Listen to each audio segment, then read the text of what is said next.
JMS 수요 말씀 할 때 하라. 기름은 사랑. 기독교 종교의 핵심은 사랑이다. 기름을 꿔주면 우리도 쓰다 만다. 사랑으로 하나님을 맞고 주를 맞는데 사랑을 꿔달라는 것과 같으니 말도 안 된다. 마음과 뜻과 목숨을 다해 사랑해야 하는데 사랑을 꿔주면 자기도 만족한 사랑을 못한다. 기름을 빌려주거나 팔거나 꿔주면 자기가 맞을 수 있는 시간에 못 맞고 못 쓴다. 정확한 비유를 한 것이 위대한 비유요. 위대한 전지전능하신 하나님의 계시이다. 하나님의 문학과 인간의 문학적 표현, 어마어마한 차이가 있다. 극적인 자와 극적인 자를 비유한 것이다.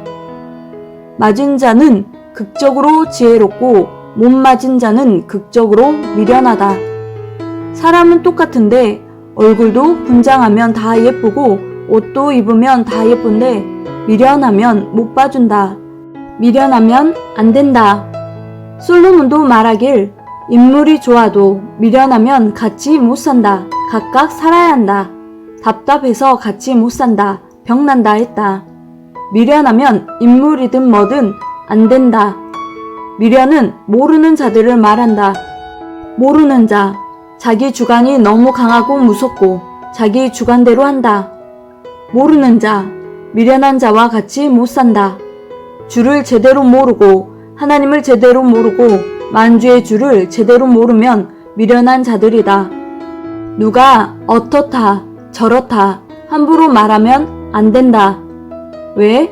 하나님이 듣고 계시고 성령님이 듣고 계시는데 그 꼴을 못 보신다. 신랑을 만난다는 자들이 신랑 맞을 준비가 안 되었으니 잘못된 자들, 정말 미련한 자들이다. 핵심은 메시아가 오면 메시아를 사랑으로 맞아야 되는데 그것을 준비하지 않았다. 맞는 것만 희망스럽게 갖고 소망을 가졌다. 메시아를 맞는데 뭘 갖춰야 되는지 몰랐다. 그래서 항상 메시아 왔을 때 못 맞은 것이다. 메시아를 최고로 씹어대고 악평하고 최고 극단적으로 대했다. 그러니 악한 자가 되고 말았다. 모세도 구약의 메시아인데 최고 악평하고 최고 극적으로 대했다. 애굽에 있을 때도 악평했다. 모르니까. 저 사람 어제 애굽 사람 죽였다? 살인자 아니냐? 했다. 자기 민족을 그만큼 사랑한 것인데 그것을 긍정적으로 안 보고 부정적으로 본 것이다. 진짜 이스라엘 민족의 피를 가졌구나 하며 인정했어야 하는데 무섭다고 봤다. 무식한 것이다. 이들이 몰랐다는 것이다.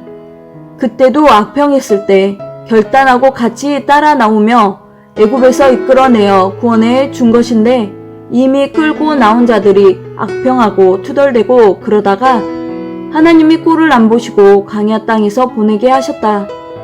메시아를 기다리는 유대민족. 메시아를 믿고 따라야 하는 사람이 그렇게 했다. 구원하러 왔는데 그렇게 됐으니 미련하고 미련한 자들이다. 메시아가 출현했을 때 그렇게도 악평했다. 결국 그들을 하나님이 놔두지 않으셨다. 천륜의 법칙이다. 하나님을 그렇게 했기에 봐줄 수 없는 입장이다. 메시아를 묵살하고 끊어버리고 최고로 불신하고 이렇게 둬도 저렇게 둬도 멸망나가니 하나님이 알라고 심판하셨다. 십자가를 지고 믿는 사람은 구원해주고 십자가 졌어도 믿지 않으면 구원 못 받는다. 그래도 안 믿으니까. 전하고 안 전하는 것이 문제가 아니라 그 시대의 전체를 본 것이다. 그렇게까지 해줬는데도 말을 안 들으니까 결국 심판의 대상이 되었다. 얼마나 십자가 지기까지 얼마나 악평하고 그렇게 행했냐. 대신 죽어주고 십자가 지고도 결국은 별로 좋지 않게 되었다. 복음을 전했는데도 그들이 안 받아들였다. 몇 사람의 상황을 보고 전체를 보신다. 그러니 다 잘해야 된다. 모세 때도 그렇게 되었다. 확 믿고 따라야 되는데 가려가면서 믿었다. 기분 좋으면 믿고 기분 안 좋으면 안 믿고. 조울증, 우울증이다. 기분 좋고 나쁜 것에 따라 하는. 정기적인 밀물과 썰물은 정상이다. 정기적인 것을 벗어나면 안 된다. 결국 시대의 메시아가 왔을 때 그렇게 계획적으로 퍼붓고 했다. 모세도 예수님 때도 본인만 받아봐서 아는 것이다. 그것을 아는 사람은 오직 그 사명을 짊어진 사람만 안다. 그런 고통을 받고 왔다. 그런 어려움을 받고 왔다. 결국은 십자가 져주고 따르는 자들만 집중해서 역사를 펴셨다. 구시대의 신시대가 딱 갈라져서 가는 입장이 되었다. 그 역사가 2000년 역사를 지켜왔다. 또 하나님은 구시대와 신시대로 하신다. 극적으로 하다가 기다린 세월 다 가고 끝나는 것이다. 예수님이 말씀하신 그때는 앞날 보고 하시는 말씀이다. 그때에 다 똑같이 번역되었다. 앞날에 대한 재림에 대한 얘기다.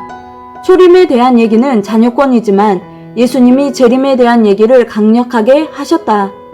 열처녀 비유, 오늘날 이 시대를 두고 하신 말씀이다. 미련한 사람, 슬기 있는 사람 중 슬기 있는 사람이 안다. 축구나 배구나 테니스나 탁구나 몸이 풀렸을 때는 잘 된다. 일을 하다 보면 몸도 풀리고 마음도 풀려서 일머리를 알아서 착착한다. 그때 할 때 같이 해야 된다. 그 일도 할 때 해야 된다. 그 일을 할 때 다른 것도 깨달아지고 생각나게 되니 그때 해야 된다. 그때 안 하면 상황이 돌아가서 안 된다. 해야 될 때는 여건이 그래도 제일 좋다. 풍부한 사랑을 하나님께 드리고 풍부한 사랑으로 살아야 된다. 정명석 목사님은 진실로 사랑합니다 하고 자신있게 기도하신다. 사랑의 본체, 하나님을 사랑이 없으면 못 맞는다. 주를 맞지 못한 자는 하나님, 성령님, 성자를 맞지 못한 자다. 유익이 없으면 하나님은 행하지 않으신다는 것을 깨달아야 된다. 무익한 자는 존재를 못한다. 잔인한 것이 아니라 하나님은 참으로 이상을 이루는 존재자다. 무익하면 안 된다. 하나님을 믿는 자들은 하나님과 메시아를 절대 믿음과 사랑으로 맞아야 된다. 등불과 기름을 준비한 자다. 사랑이 없는 자는 기름 없는 등불 가지고 다니는 자와 같다. 메시아는 사랑이다. 사랑으로 맞아야 된다. 사랑으로 못 맞으면 기회는 끝난다. 메시아는 차원 높인 사랑으로 맞아야 된다. 일반 사랑으로 못 맞는다. 메시아는 메시아 차원의 사랑으로 대해야 된다. 오직 메시아만 메시아의 시대 말씀을 전한다.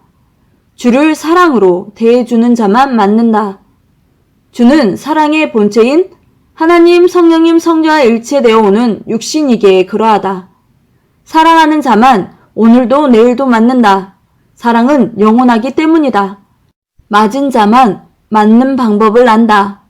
맞은 자는 삶이 다르고 받는 것도 다르다. 축복도 다르고 생각도 다르고 사상이 다르고 지혜도 다르고 지식도 다르고 명철함이 다르다. 맞고 사는 자는 그 행함이 사랑의 삶이 연속된다. 주를 맞지 못한 자는 영원한 실패자, 신앙의 실패자다. 이 세상에 맞을 것이 많다. 봄도 맞고 가을도 맞고 겨울도 맞지만 가장 큰 것은 메시아를 맞는 것이다. 사람을 통해 맞는다. 하나님을 직접 맞는 사람은 별로 없다. 하나님의 보낸 자, 중심 인물만 하나님과 직접 통한다. 모세도 하나님이 직접 가르치셨다. 예수님도 하나님이 직접 가르치셨다. 나머지는 그 머리를 통해 받아야 정상이다. 시대에 맞은 사람들끼리만 좋아하고 간다. 어느 시대든지 맞은 자들은 새 역사 삶을 산 자들이다.